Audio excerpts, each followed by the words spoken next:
Brake fail झाल्याने कोंडाईबारी घाटात ट्रकची कंटेनरला भीषण धडक. तिघे किरकोळ जखमी, मोठी जीवितहानी टळली. मोहसिन शेख, विसरवाडी. नमस्कार.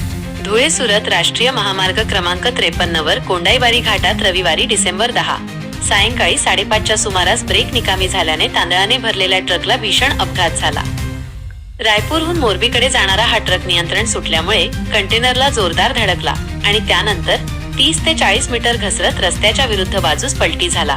ट्रक क्रमांक GJVV 9421 चे ब्रेक अचानक निकामी झाले आणि अनियंत्रित ट्रकरने पुढे जात असलेल्या कंटेनरला MH43 BX 2375 धडक दिली. धडकेची तीव्रता इतकी मोठी होती की ट्रक पलटी झाला आणि त्याचे मोठे नुकसान झाले. अपघातामध्ये कागून अजय मोरे, प्रमेश रामावत आणि सुनील इस्तारिया हे तिघे किरकोळ जखमी झाले आहेत. अपघाताची माहिती मिळताच नॅशनल हायवे रुग्णवाहिका तातडीने घटनास्थळी दाखल झाली.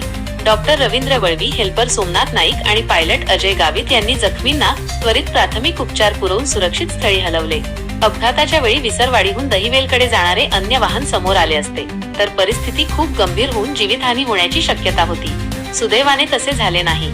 राष्ट्रीय महामार्गाच्या चौपदरीकरणानंतर कोंडाईबारी घाटात अपघातांचे प्रमाण वाढल्याची चिंता नागरिक व्यक्त करत आहेत. चौपदरीकरणाचे काम निकृष्ट दर्जाचे झाले आहे का किंवा तांत्रिक बाबींकडे दुर्लक्ष झाले आहे का, याबाबत नागरिकांनी प्रश्नचिन्ह उपस्थित केले आहे.